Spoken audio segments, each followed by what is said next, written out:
Hello everyone, welcome back to my YouTube channel.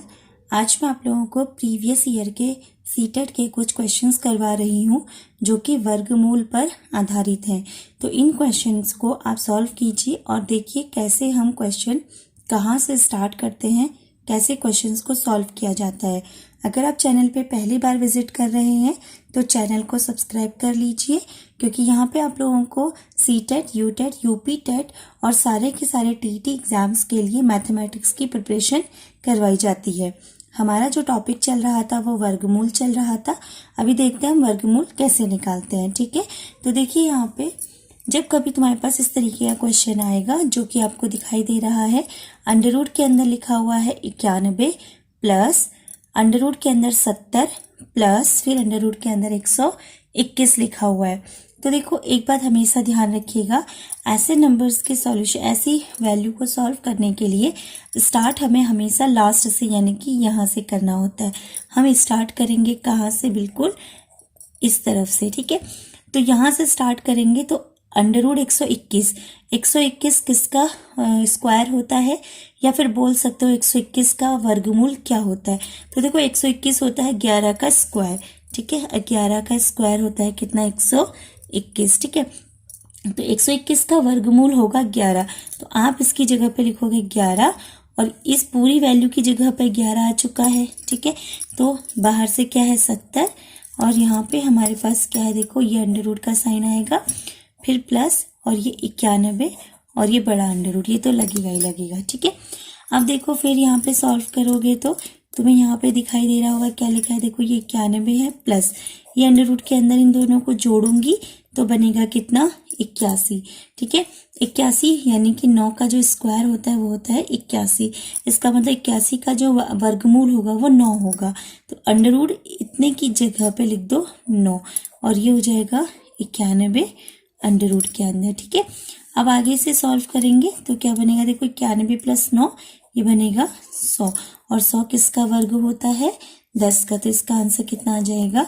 10। ठीक है, तो कितना सिंपल क्वेश्चन था। देखो पीछे से स्टार्ट करते हैं, आप इसे ओरल भी बना सकते हैं। मेरे साथ ध्यान दीजिएगा, 121 का अंडर रूट होता है 11, 11 और 70 हो गया 81, 81 का अंडर रूट होता है 9, तो 91 में 9 जोड़ा 100, 100 का अंडर रूट होता है 10। तो ओरली आपका आंसर निकल जाएगा। बाकी स्टेप बाय स्टेप मैंने आपको यहाँ पे समझा दिया। अब देखिए जो एक नेक्स्ट क्वेश्चन और आया था वो क्या था? अगला क्वेश्चन आपके पास ये था, एक पार्क में 784 पौधे व्यवस्थित किए जाते हैं ताकि पंक्ति में पौधों की संख्या पंक्तियों की संख्या के समान हो। प्रत्येक पंक्ति में पौधों की संख्या ज्ञात कीजिए। तो देखो जब मैं बोलूंगी पंक्ति, तो देखो यहाँ पे एक बात ध्यान रखिए, मान लो ये मेरी लाइन्स हैं। ठीक है, मैं रो बोल सकती हूँ, तो मेरे पास जैसे ये रो है। ठीक है, मैंने 1 2 3 यहाँ पे बोल दिया, 3 है यहाँ पे मेरे पास लाइन। ठीक है, और हर लाइन में 3 ही पौधे भी होने चाहिए। ठीक, देखो यहाँ पे दिख रहा होगा। अब आप मुझे बताइए, जब मैं इस तरीके से बना रही हूँ तो देखो जितना इधर है वैल्यू उतना ही इधर भी है, तो ये एक वर्ग की तरह बन रहा है। अगर मैं बोलूँ कि मेरे पास n रो है, ठीक है, और हर एक रो में, हर एक पंक्ति में n ही क्या है? पौधे हैं, तो टोटल पौधे कितने हो जाएंगे? n गुणा n हो जाएंगे। तो यहाँ पे तुम्हारे पास क्या आया? n गुणा n।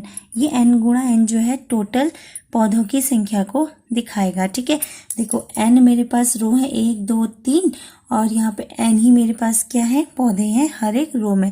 तो टोटल कितने पौधे हो जाएंगे? एक रो जितनी भी रो है वो लिखेंगे, गुणा एक रो में जितने भी पौधे लग रहे हैं वो लिखेंगे। और तुम्हें पता है जितनी रो है उतने ही पौधे भी लगने हैं, क्वेश्चन ने यही कहा है।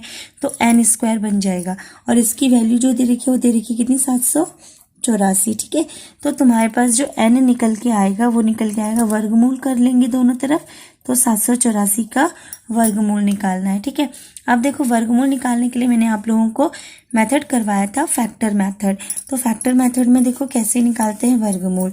ये 784 है।